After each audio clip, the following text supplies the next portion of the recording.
No dia 25 de abril de 1984, todos os olhos do Brasil se voltaram para o Congresso Nacional.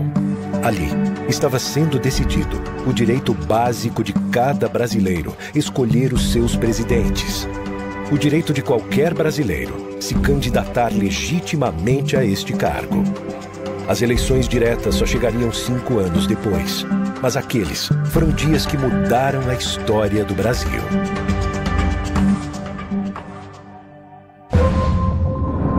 O poder não era do povo. O tempo não era propício.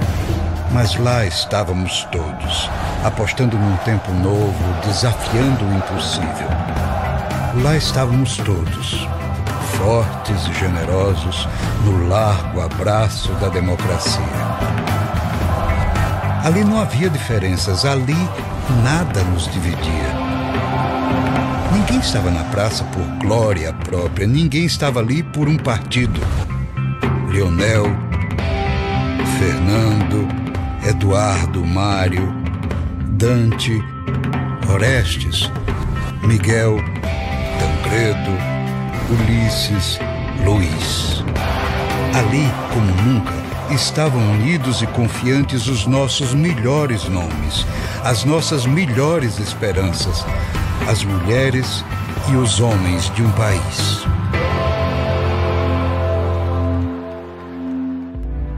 O Brasil mudou muito nos últimos 30 anos. Conquistamos o direito de eleger nossos governantes e construímos uma democracia sólida. Elegemos um intelectual, um operário, um filho do povo e a primeira mulher presidente da República. Alcançamos e mantivemos a estabilidade econômica. Retiramos juntos mais de 20 milhões de brasileiros da miséria absoluta. Todas essas mudanças só foram possíveis porque tivemos como alicerce um amplo pacto social e político. Uma união de forças que o país exigiu toda vez que precisou passar para um novo patamar histórico. E é isso que precisa acontecer agora. Um pacto em torno de ideias e compromissos com um novo Brasil. Avançamos, mas deixamos de fazer mudanças fundamentais. Temos um Estado antigo que ainda traz as marcas do atraso e do elitismo. Um Estado que pouco tem avançado como provedor de serviços de qualidade e como agente de desenvolvimento. Temos relações extremamente desiguais na divisão de recursos e responsabilidades entre a União, os estados e os municípios. Ou avançamos agora, ou corremos o risco de regredir nas conquistas do nosso povo. Temos que ter a humildade de admitir e a coragem de enfrentar os problemas que estão aí, batendo à nossa porta. O Brasil precisa dar um passo adiante. E nós do PSB vamos dar esse passo junto com o Brasil. Nós somos o país do pré-sal, mas gastamos 3 bilhões por ano para importar gasolina. Somos um dos maiores produtores de alimentos do mundo, mas falta infraestrutura para estocar e transportar a nossa produção.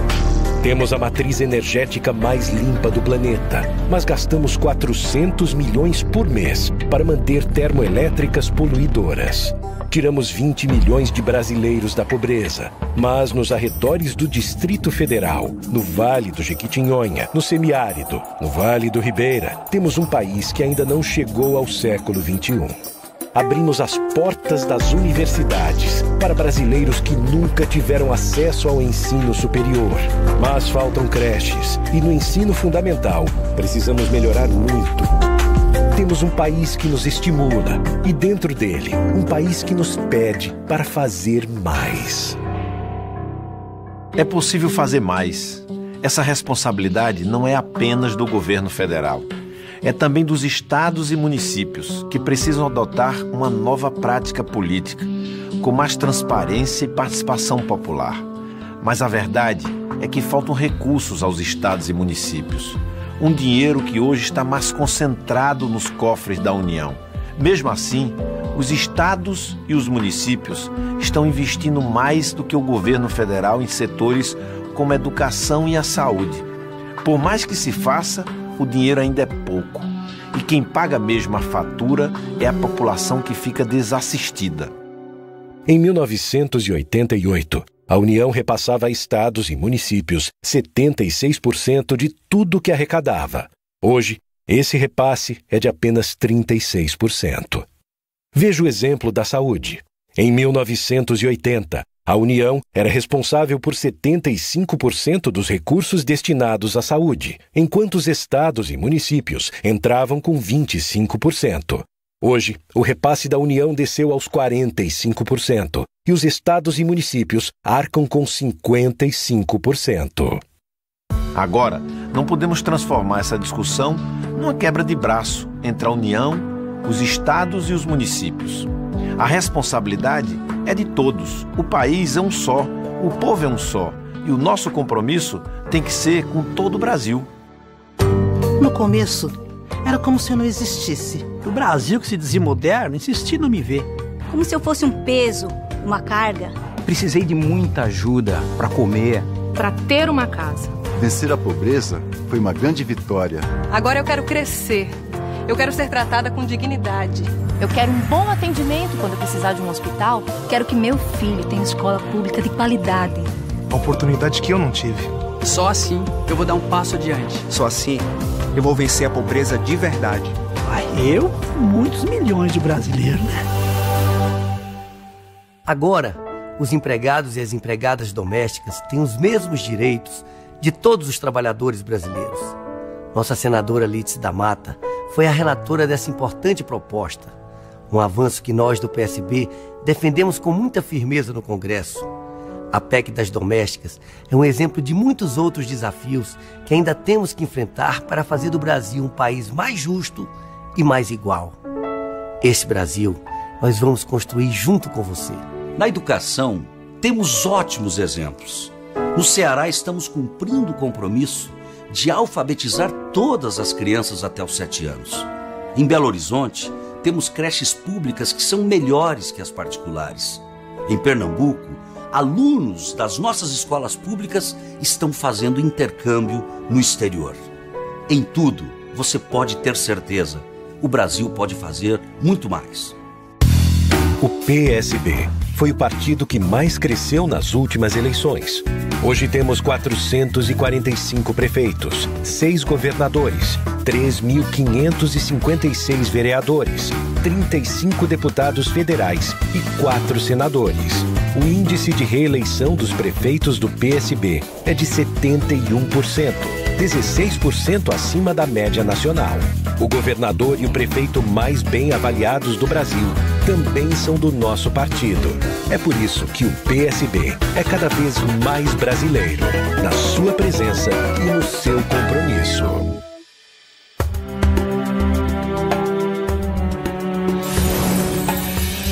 Nós do PSB acreditamos no Brasil. Somos herdeiros dos ideais da esquerda democrática, de João Mangabeira a Miguel Arraes. Gente que amou, pensou e deu uma cara a esse país. Somos um partido que aposta na democracia e no diálogo, porque quem governa tem que saber decidir, mas não pode ser nunca o dono da verdade. Somos um partido que defende as suas alianças, mas seremos sempre um aliado participante, propositivo, crítico até quando a crítica é necessária. Mudanças fundamentais continuam sendo adiadas, hoje como sempre foram adiadas no passado. A reforma fiscal, a revisão do Pacto Federativo, a reforma política. Para avançar, não temos outra escolha. É preciso contrariar os interesses da velha política, que estão instalados na máquina pública. Cargo público tem que ser ocupado por quem tem capacidade, mérito, sobretudo espírito de liderança. E não por um incompetente que é nomeado somente porque tem um padrinho político forte. São discussões que precisamos fazer no nosso país, sem transformar tudo num debate eleitoral. Esta não é a hora de montar palanques. Esta é a hora de montar canteiro de obras, de recuperar a confiança e a força da nossa economia. É a hora de ouvir a sociedade, dialogar muito, acolher ideias e propostas para o Brasil. Como tenho dito, é hora de fazer o Brasil crescer e juntos ganharmos 2013.